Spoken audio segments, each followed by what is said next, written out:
My family flew my sister to London and gifted her a $7,000 watch for her birthday, leaving me a half-eaten fridge cake for mine. I didn't scream or cry. I simply took my spare key and financially ruined them. Before we continue today's story, we have an urgent announcement to make. Due to technical issues, we are pivoting towards another channel. Please subscribe to our new channel, Kin and Karma. You can find the link in the video description, the pinned comment, and the collaboration tag on this video. Make sure to switch over now so you don't miss out. Thank you for your support. Now back to the story. The thermometer on my nightstand read 102 degrees, a glaring red digital output that perfectly matched the burning sensation deep within my chest.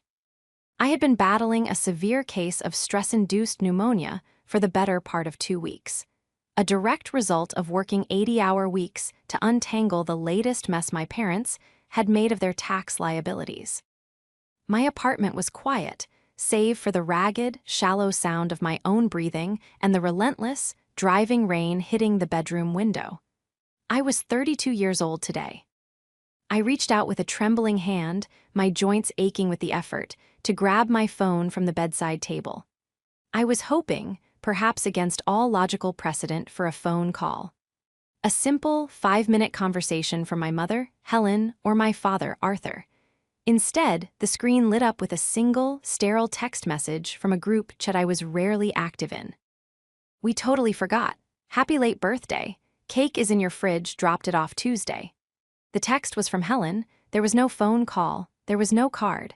There was only a casual, almost cheerful admission of my complete erasure from their minds. My thumb hovered over the screen, my chest tightening with something far heavier than the illness settling in my lungs.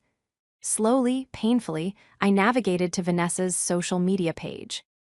My sister, younger by 3 years, the golden child whose path through life had been paved with silk while I laid the bricks. Her profile was a glowing, high-definition broadcast of absolute luxury.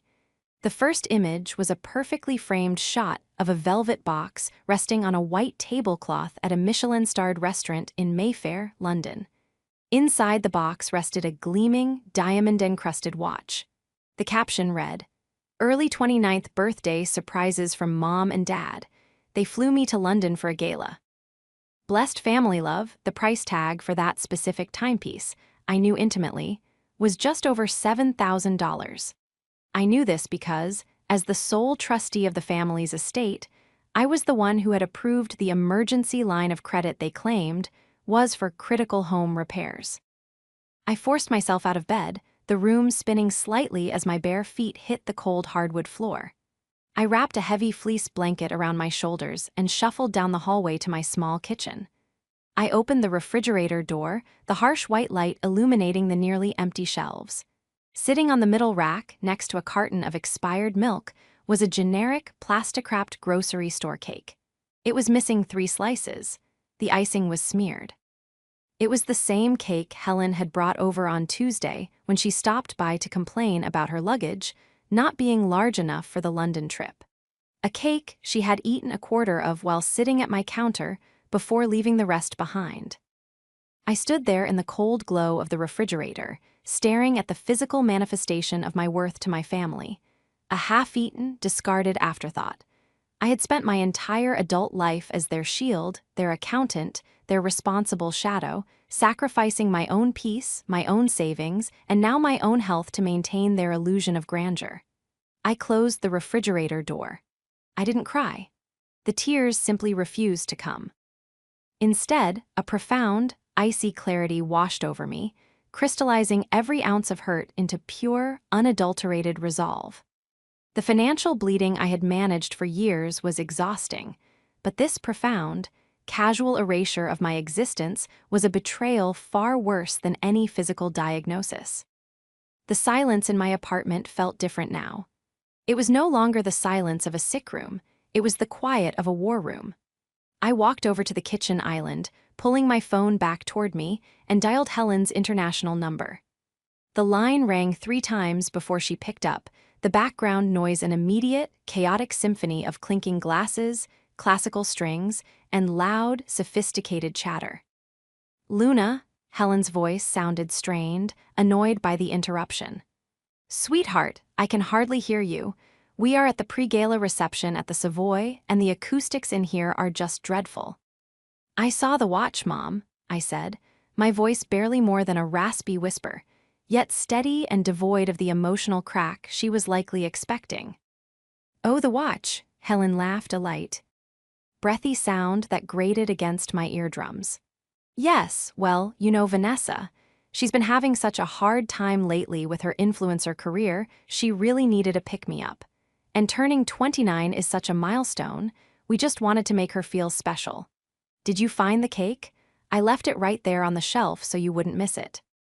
I found the cake, I replied slowly, gripping the edge of the granite counter until my knuckles turned white.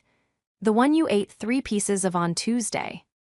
Luna, please don't be dramatic, Helen sighed, the manufactured cheer instantly vanishing from her tone, replaced by her trademark defensive exasperation. We are in London. We are trying to enjoy a family trip.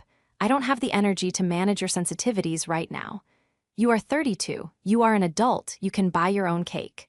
We love you, of course we do, but Vanessa just needs a little more support right now. I have to go, Arthur is waving me over to meet the ambassador. Feel better, dear. The line went dead.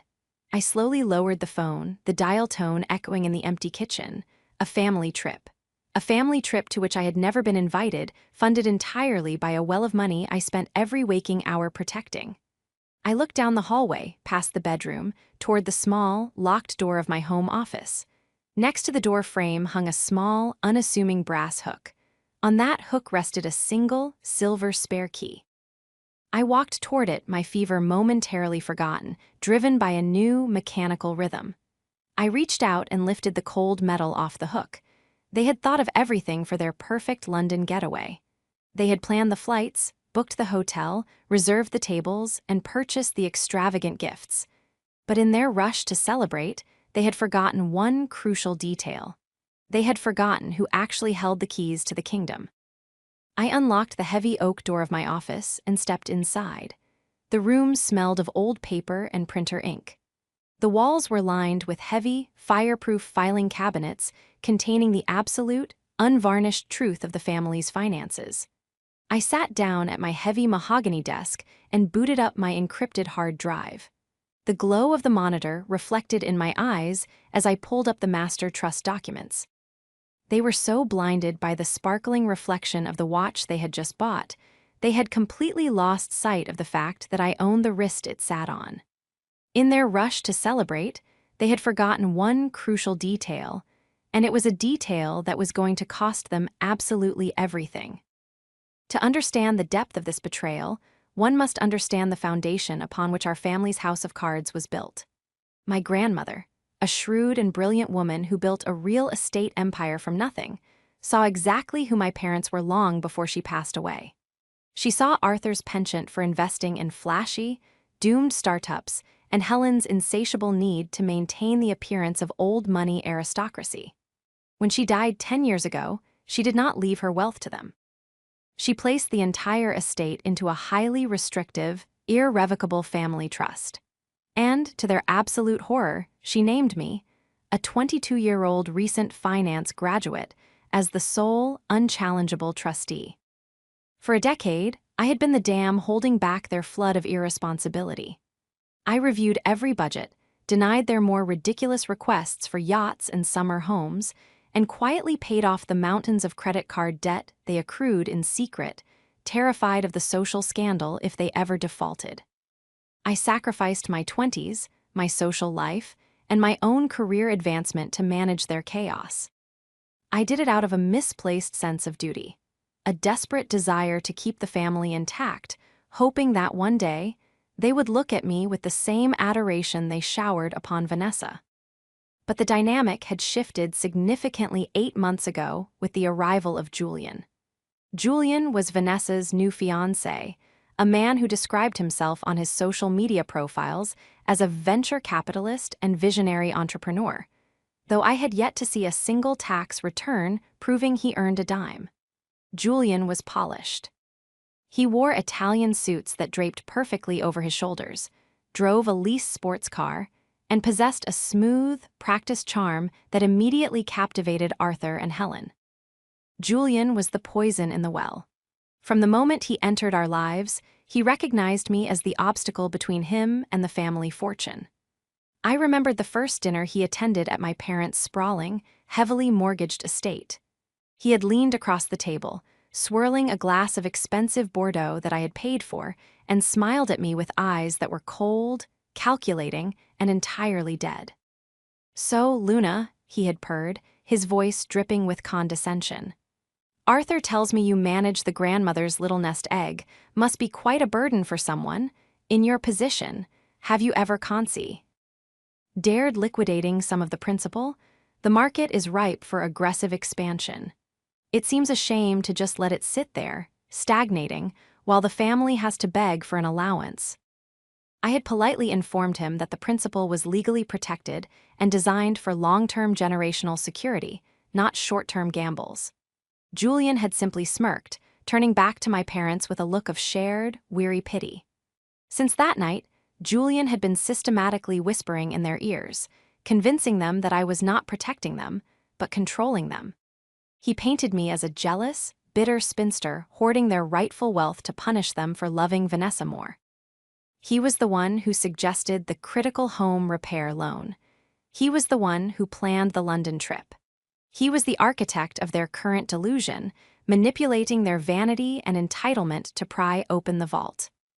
Sitting in my office, reading through the ledger of the last 8 months, the pattern became sickeningly clear.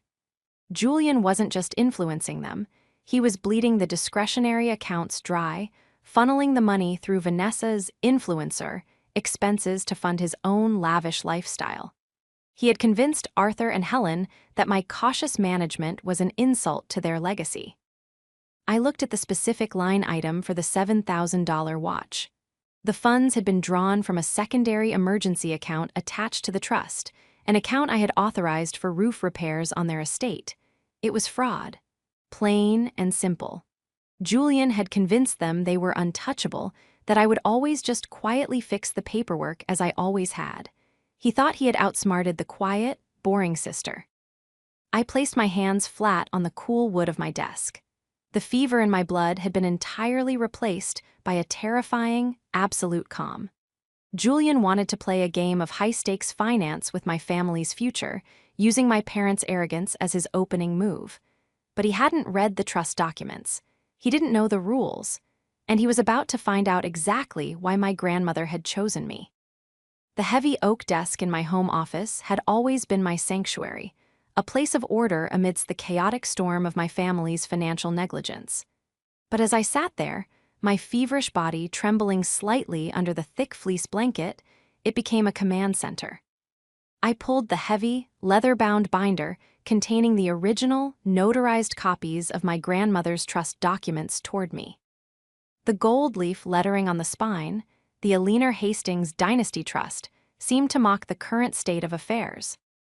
I didn't need to read the entire document. I had practically memorized it over the last 10 years.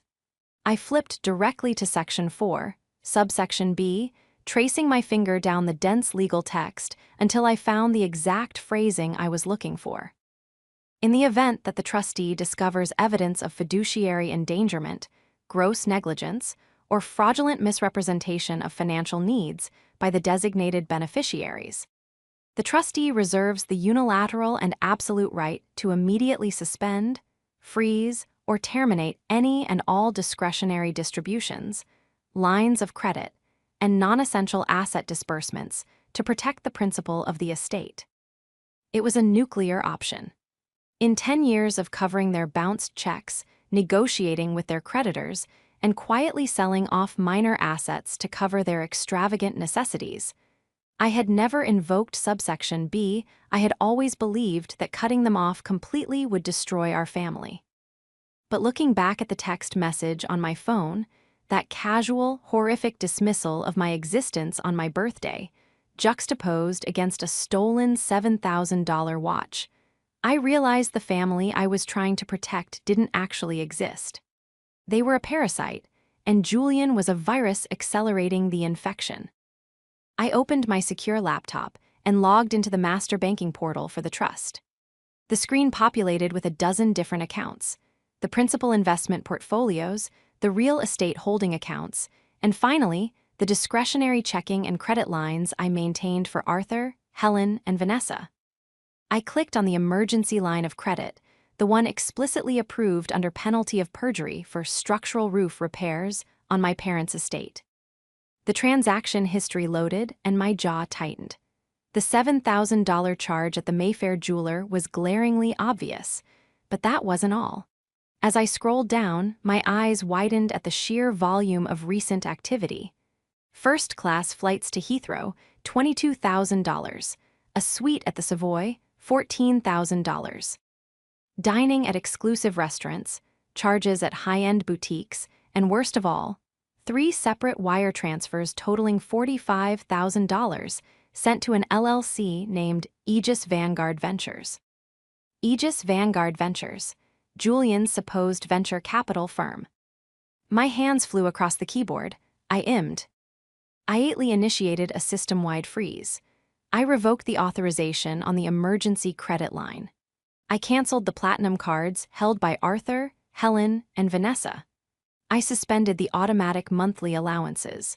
I locked down every single liquid asset that wasn't directly tied to paying the property taxes and basic utilities of their home. Within 4 minutes, I had entirely severed their financial lifeblood. But I wasn't finished. I picked up my phone and dialed a number I hadn't used in 3 years. It belonged to Marcus Vance, a private investigator and former forensic accountant who had helped me track down some hidden assets during a complicated estate settlement for a client. "Luna," Marcus answered on the second ring, his deep, gravelly voice a comforting sound of competence. "It's late, and you sound terrible. Are you sick?" "I have pneumonia, Marcus, but that's the least of my problems right now," I said, my voice hoarse but completely steady. "I need a rush job, top priority. I need you to run a deep, forensic background check on a man named Julian Sterling. He claims to be a venture capitalist. He's currently engaged to my sister, and I have reason to believe he is actively defrauding my family's trust." "Sterling," Marcus repeated, the sound of a keyboard clacking in the background. "Give me everything you have. Dates of birth, known addresses, LLC names." I fed him the information, emphasizing the transfers to Aegis Vanguard Ventures. "I need to know exactly who this man is, Marcus. I don't care what it costs. Dig into the LLC, dig into his past. I need irrefutable proof by tomorrow." "You'll have it by morning," Marcus promised. "Go get some sleep, Luna. Let me do the heavy lifting." I hung up the phone, but sleep was an impossible concept. I sat back in my leather chair, the glow of the frozen account screens illuminating the darkroom. I poured myself a glass of water, my mind racing through the strategic steps ahead. The trap was set. Now I just had to wait for them to trigger it. The trigger occurred exactly 6 hours later. It was 4:00 a.m. my time, which meant it was 9:00 a.m. in London. I was sitting at my kitchen island, nursing a mug of hot tea and honey, when my phone vibrated violently against the granite counter. The screen displayed an incoming FaceTime call from Arthur. I took a slow, deep breath, adjusting the collar of my robe, and tapped accept. The screen flickered to life, revealing a scene of absolute, chaotic panic. Arthur's face filled the frame, his normally perfectly coiffed silver hair sticking up in odd directions. His face was flushed a dangerous shade of crimson. Behind him, I could see the opulent, gilded lobby of the Savoy Hotel. Helen was in the background, pacing frantically and arguing with a very stiff, very unamused British concierge. Vanessa was sitting on a pile of designer luggage, openly weeping into a silk handkerchief. "Luna, what in the absolute name of God is going on?" Arthur bellowed, completely ignoring the fact that it was the middle of the night for me, or that I was visibly pale and unwell. "My cards are declining, every single one of them. The hotel is demanding settlement for the room before they let us charge breakfast, and the concierge just tried to run the platinum card and it was rejected. Did you mess up the transfer again? Fix it immediately." I took a slow sip of my tea, savoring the warmth in my raw throat. I looked directly into the camera lens. I didn't mess up a transfer, Dad. I froze the accounts. Arthur froze, his mouth hanging open in a comical expression of disbelief. The background noise of the lobby seemed to quiet down slightly as his brain struggled to process the words. You what? Are you insane? We are in London.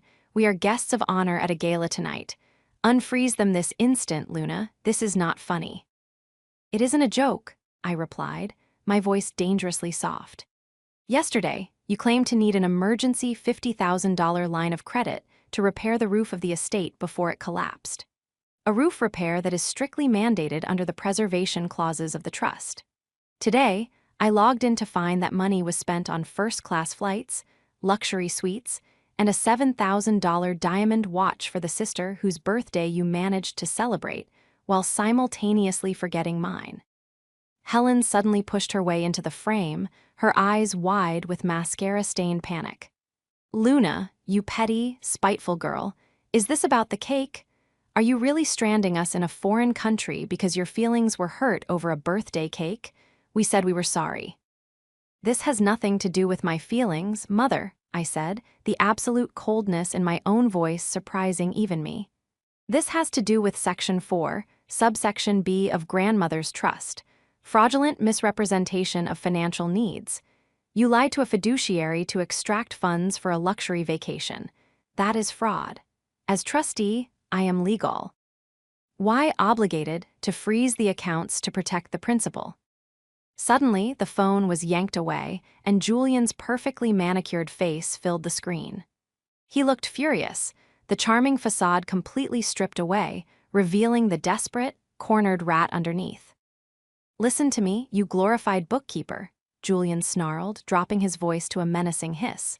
You don't understand high finance. You are playing with things way out of your depth. I have bridging loans coming in from my European investors next week. This trip is a networking necessity. You are causing a temporary liquidity issue out of sheer, pathetic jealousy. Turn the cards back on, or I swear to God, I will have my lawyer sue you for breach of fiduciary duty. I couldn't help it, I laughed. It was a dry, rasping sound that hurt my lungs, but it was genuine. Your lawyers, Julian, the ones paid for by Aegis Vanguard Ventures. Julian's face went entirely slack. The color drained from his cheeks so fast he looked as if he might pass out. Yes, I continued, leaning closer to the camera. I saw the $45,000 my parents wired to your firm. You made a severe miscalculation, Julian. You thought because my parents were foolish enough to hand you the keys that the vault was open. But my name is on the vault. The accounts remain frozen. The bank has been notified of the fraudulent charges. You are on your own. Wait, Luna, please. Arthur's voice came back, sounding less angry and more terrified now. How are we supposed to pay the hotel? How are we supposed to get home? I suggest Julian uses some of that visionary venture capital, I said flatly. Or perhaps you can sell the watch. Happy late birthday to me. I ended the call, cutting off the sound of Vanessa's wailing. I set the phone face down on the counter. The silence in my apartment was no longer lonely, it was victorious. The next 48 hours were a masterclass in watching a manufactured reality collapse in real time. My phone became a barrage of escalating desperation. First came the furious texts from Vanessa, calling me a monster, a jealous hag, and a traitor. Then came the bargaining voicemails from Helen, sobbing about the humiliation of being escorted from the hotel and having to fly back to the States on standby, in economy class, using the very last of Julian's personal credit limits. I ignored all of them. I was focused entirely on the massive, encrypted file Marcus had delivered to my inbox at dawn the next day.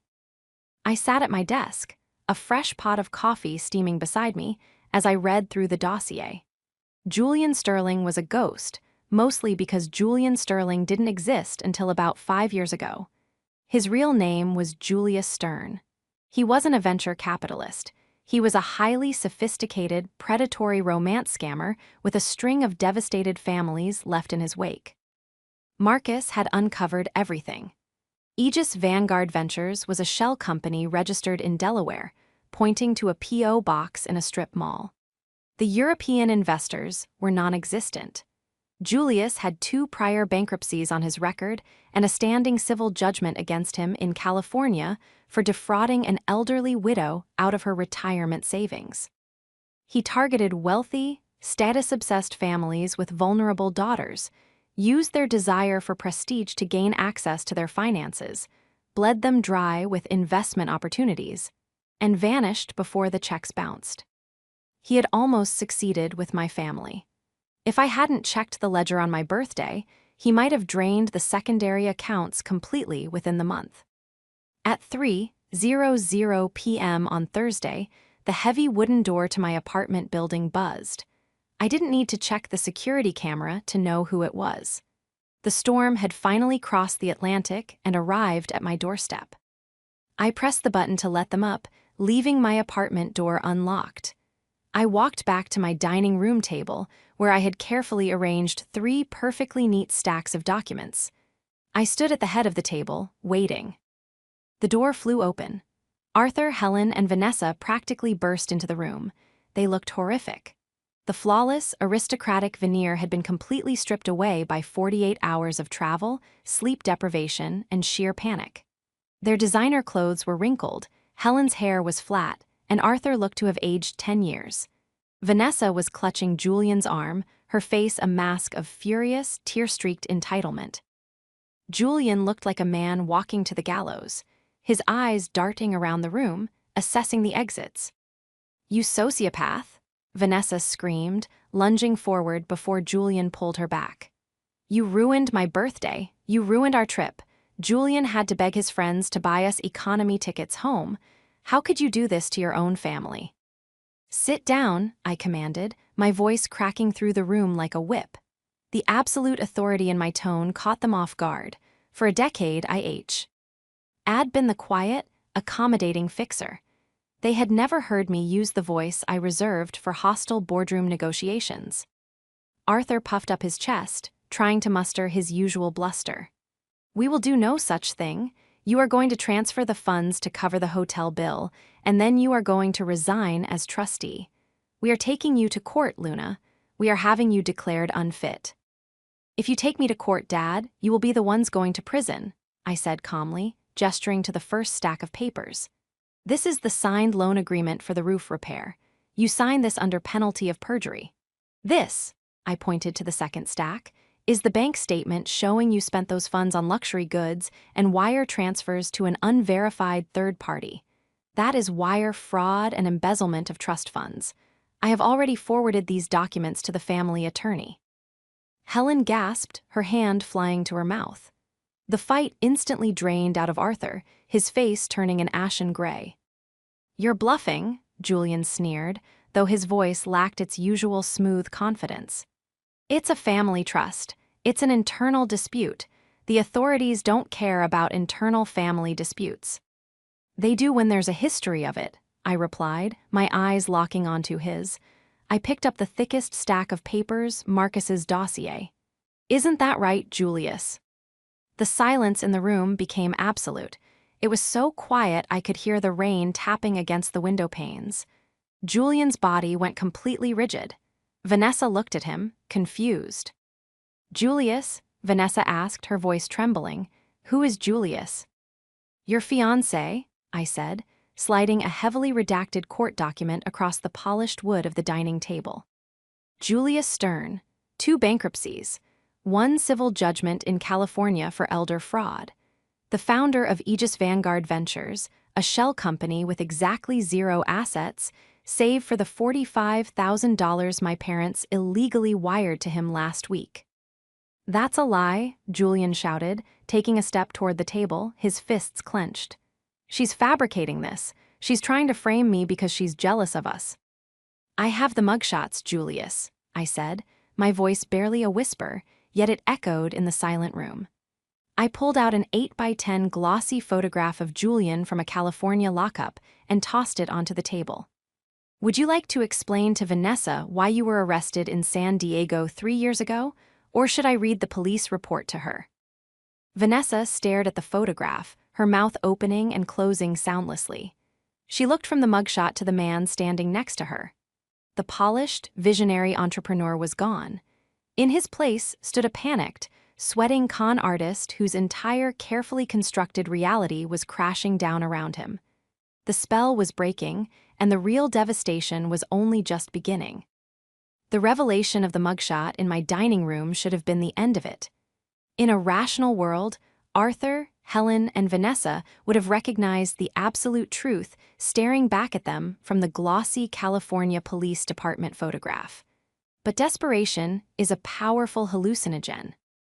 Julius did not collapse. He did not confess. Instead, he deployed the ultimate weapon of the cornered con artist, righteous indignation. He slammed his hand on my dining table, pointing a shaking finger at my face. "This is forgery," he shouted, his voice echoing off the walls of my apartment. "You hired someone to digitally alter a photograph. My former business partner, a man named Sterling, had legal troubles years ago. You are conflating our records to ruin my engagement." "Vanessa, look at me. Look into my eyes. Do you really think I am capable of this?" Vanessa, whose entire identity and future were currently tethered to the fantasy Julius had woven, looked from the mugshot to his pleading, handsome face. The cognitive dissonance was too much for her to bear. She chose the fantasy. She grabbed his arm, tears streaming down her face, and screamed at me that I was a monster, a jealous, bitter woman who would stop at nothing to destroy her happiness. Arthur and Helen, utterly paralyzed by the fear of social ruin, chose the path of least resistance. They followed Vanessa and Julius out of my apartment, slamming the door so hard the framed pictures in my hallway rattled. But I knew this wasn't over. Tomorrow was Sunday. Tomorrow was the grand, catered brunch Arthur and Helen were hosting at the estate to officially celebrate Vanessa's birthday and her engagement to the visionary venture capitalist. The entire extended family, aunts, uncles, cousins, and my grandmother's former business associates, would be in attendance. Julius would try to use that public forum to solidify his position, to spin a narrative of my sudden mental breakdown, to invalidate my position as trustee. He had no idea that I had already RSVP'd. Sunday morning dawned crisp and clear, the storm having passed. My feeve. R had finally broken, leaving behind a profound, crystalline focus. I dressed meticulously in a tailored, charcoal gray suit, the armor I wore for my most difficult corporate negotiations. I packed my leather briefcase with the original trust documents, the bank statements, the wire transfer receipts, and the unredacted background dossier provided by Marcus Vance. When I arrived at the estate, the sprawling front lawn was lined with expensive luxury vehicles. The massive oak front doors were open, and the sound of a string quartet drifted out onto the driveway, mingling with the clinking of crystal champagne flutes and the loud, boastful laughter of my father. I walked up the stone steps, my heels clicking rhythmically, a stark contrast to the soft, joyful atmosphere they were attempting to project. I stepped into the grand foyer. The living room was packed with over 50 guests. Caterers in crisp white shirts circulated with silver trays of hors d'oeuvres. In the center of the room, standing by the grand piano, was the guest of honor. Vanessa was wearing a stunning, floor-length silk dress, holding a glass of mimosa, and laughing at a joke Julius was telling to my Uncle Richard, a retired Superior Court judge. Arthur and Helen were standing nearby, their smiles tight, their eyes darting nervously. They were trying desperately to maintain the illusion that the catastrophic events of the past 48 hours had never happened. The moment I entered the room, the temperature seemed to drop. Arthur saw me first. The color instantly drained from his face, his champagne flute hovering halfway to his mouth. Helen gasped audibly, taking a reflexive step backward. Julius stopped mid-sentence, his jaw tightening into a hard, rigid line. I did not hesitate. I walked directly to the center of the room, past the whispers and the confused glances of my extended family. I stopped directly in front of the grand piano. I placed my heavy leather briefcase on the polished mahogany lid. The loud, decisive snap of the brass locks opening cut through the music. "Luna," Uncle Richard asked, his brow furrowed. "We weren't sure you were coming. Helen said you were terribly ill." "I am recovering, Uncle Richard." "Thank you," I said, my voice projecting clearly across the suddenly quiet room. I motioned for the string quartet to stop playing. The musicians, sensing the severe shift in the atmosphere, immediately lowered their instruments. The silence in the room became absolute, thick with tension. I apologize for interrupting the celebration, I continued, turning to address the entire room. I made sure to meet the eyes of every aunt, every uncle, every family friend. But as the sole trustee of the Aliner Hastings Dynasty Trust, it is my fiduciary duty to inform the extended family of a critical, immediate restructuring of the estate's management. "Luna, please," Arthur hissed, stepping forward, his face a mask of panicked rage. "This is not the time or the place. We are entertaining guests. Let's go to my study."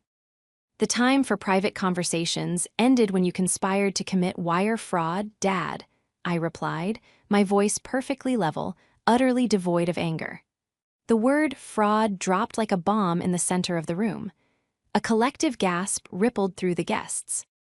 "Luna, stop this instantly," Helen cried out, her voice shrill with terror. "You are embarrassing the family." "I am saving the family," I corrected her, turning my gaze to Julius. He was slowly backing away toward the French doors leading to the patio, his eyes darting like a trapped animal. "And I am stopping him." I pulled the first document from my briefcase and held it up. 2 days ago, Arthur and Helen signed a legally binding request for a $50,000 emergency disbursement from the trust, swearing under penalty of perjury that the funds were for critical structural repairs to the roof of this estate. I pulled out the bank statements. Instead, those funds were used to fly first class to London, rent a suite at the Savoy, purchase a $7,000 diamond watch, and, most alarmingly, initiate 3 separate wire transfers totaling $45,000 to an entity known as Aegis Vanguard Ventures. Uncle Richard stepped forward, his judicial instincts kicking in. "Aegis Vanguard Ventures? Who controls that entity, Luna?" "He does," I said, pointing directly at Julius. "A man who introduced himself to you all as Julian Sterling, a visionary venture capitalist. But that is not his name, and he has no capital. His legal name is Julius Stern." Julius let out a forced, hollow laugh. "This is absurd. This woman is having a psychiatric episode. She's been obsessed with me since I proposed to her sister. Don't listen to this paranoid delusion." I ignored his pathetic deflection. I reached into the briefcase and pulled out the thick, bound dossier. I handed it directly to Uncle Richard. "This is a comprehensive, forensic background investigation compiled by an independent investigator. Julius Stern has 2 prior bankruptcies. He has no registered securities licenses.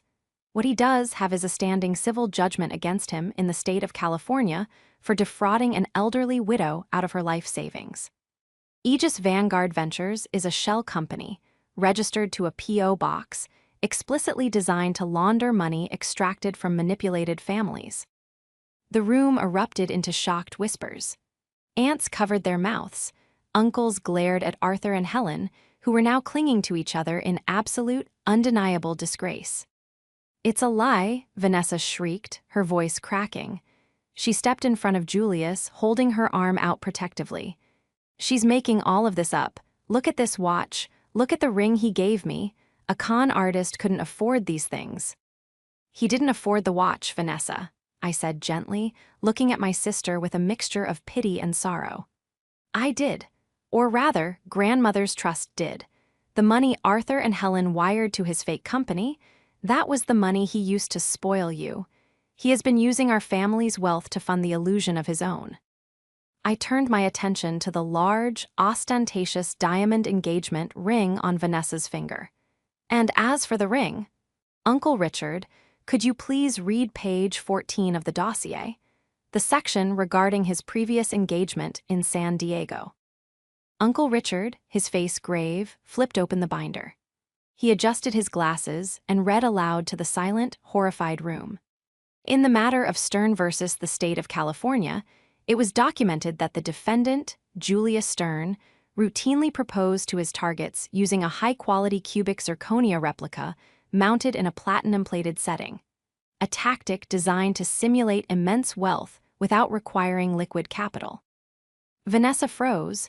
She looked down at the massive, glittering stone on her hand, her breath hitched.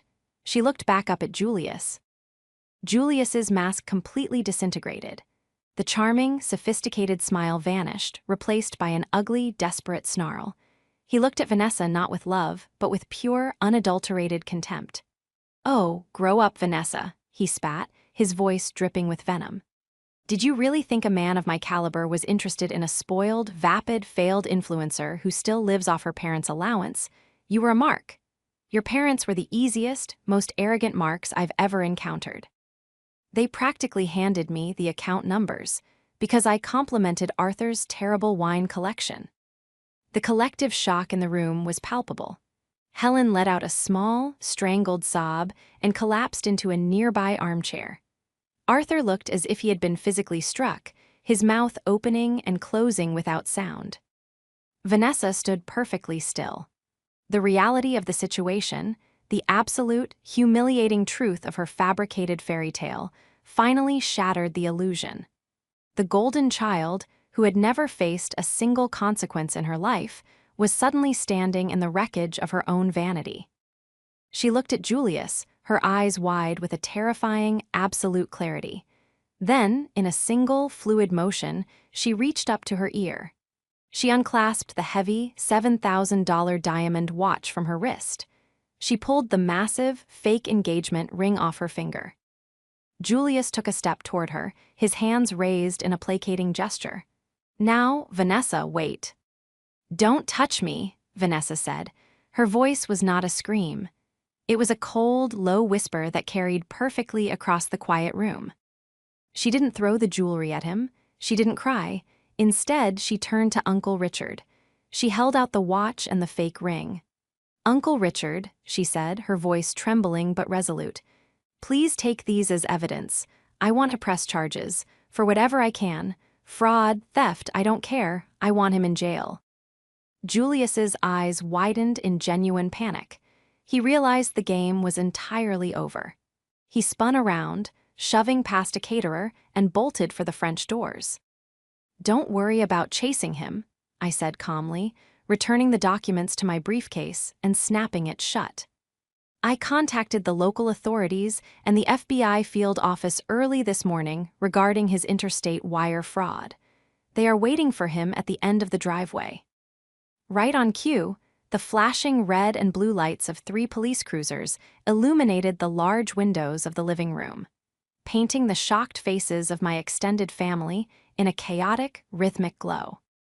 The downfall of Julius Stern was swift and absolute. He was apprehended at the gates of the estate, his pockets stuffed with silver spoons he had grabbed from the catering tables on his way out. The FBI, utilizing the extensive dossier Marcus Vance had prepared, quickly unraveled his entire network of shell companies. Because he had utilized interstate wire transfers to extract funds from the trust, the federal charges carried a mandatory minimum sent. Julius would not be seeing the outside of a federal penitentiary for a very, very long time.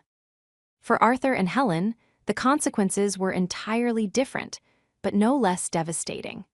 The social humiliation they had spent their entire lives trying to avoid had crashed down upon them in the most spectacular fashion imaginable. The extended family, now fully aware of their staggering financial incompetence and their willingness to commit fraud, completely ostracized them. 2 weeks after the incident at the brunch, I convened a formal meeting at my law firm's offices. Arthur, Helen, and Vanessa sat across from me at the long mahogany conference table. They looked small, exhausted, and utterly defeated. "The trust accounts remain frozen to any discretionary spending," I informed them, sliding a new, incredibly restrictive budget across the table. "I have legally restructured the estate. From this moment forward, the trust will only pay for the basic property taxes, utilities, and a strict, modest grocery allowance. The credit cards are permanently canceled. The country club memberships are revoked. The luxury leased vehicles are being returned tomorrow." Arthur stared at the budget, his hands trembling. Luna, we can't live on this. This is a peasant's allowance. We have appearances to maintain. We have social obligations. You have no social obligations, Dad, I replied evenly. Your society friends no longer wish to associate with you. You have two choices. You can learn to live within this budget, or you can sell the estate and downsize to a condominium. But you will never touch the principle of grandmother's trust again. That money is secured for future generations, not for your vanity. Helen wept silently, dabbing her eyes with a tissue, but she did not argue. The fight was completely gone from them. They signed the new agreements without another word. When the meeting concluded, Arthur and Helen shuffled out of the conference room, looking every bit their age and more. Vanessa, however, lingered behind. She stood by the window, looking out at the city skyline, her arms crossed tightly over her chest. She was wearing a simple, unbranded sweater and jeans, a stark departure from her usual designer wardrobe. I'm looking for a job, Vanessa said quietly, not turning to face me. An actual job. A friend of mine manages a boutique downtown. She said she could start me on the sales floor next week. That's a good first step, Vanessa, I said, packing my files into my briefcase. She finally turned around. Her eyes were red-rimmed, devoid of the arrogant spark that had defined her for 29 years. I'm sorry, Luna, she said, her voice cracking. I'm so incredibly sorry, for the watch, for the trip, for the cake. She took a deep breath, fighting back tears. I spent my whole life believing I was the center of the universe because Mom and Dad told me I was. I thought you were just boring. I thought you didn't know how to live. But you were the only one actually living in reality. You were protecting us and we treated you like garbage. I don't expect you to forgive me. I just needed you to know that I see it now. I see everything. I looked at my sister. For the first time in our adult lives, I wasn't looking at a spoiled princess or a manipulated pawn. I was looking at a flawed, humbled human being who was finally ready to grow up. Forgiveness takes time, Vanessa, I said softly, walking over to her. The damage done over the last 10 years cannot be erased with one apology. We are not going to be best friends tomorrow.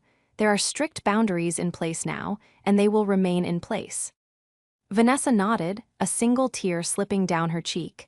I understand, I deserve that. But, I continued, reaching out and gently placing my hand on her shoulder. You are my sister, and I am glad you are finally awake.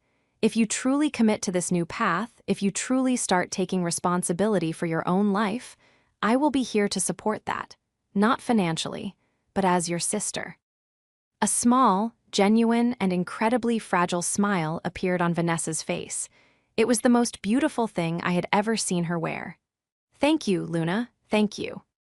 6 months later, the chaos had completely settled. Arthur and Helen had quietly put the massive estate on the market, realizing they could no longer afford the upkeep without the endless flow of illicit trust funds. They were moving to a quiet, unassuming townhouse in a different state, far away from the judgmental eyes of their former social circle. Vanessa was working full-time, living in a modest studio apartment, and slowly, painfully, learning the value of a hard-earned dollar. As for me, I was sitting in my apartment, the afternoon sun streaming through the windows, illuminating the dust motes dancing in the warm air. I was no longer the invisible shield, the unappreciated accountant, the forgotten daughter. I had shed the immense, suffocating weight of their manufactured reality. I walked into my kitchen and opened the refrigerator. The shelves were fully stocked with fresh produce, quality meats, and healthy ingredients. There was no expired milk. There was no half-eaten grocery store cake. I poured myself a glass of cold water and took a long, refreshing drink. The air in my apartment was light, peaceful, and entirely my own. I had fought for my family's legacy, but in the end, the most valuable thing I rescued was my own life. I took a deep breath, smiled, and finally, truly, felt at peace.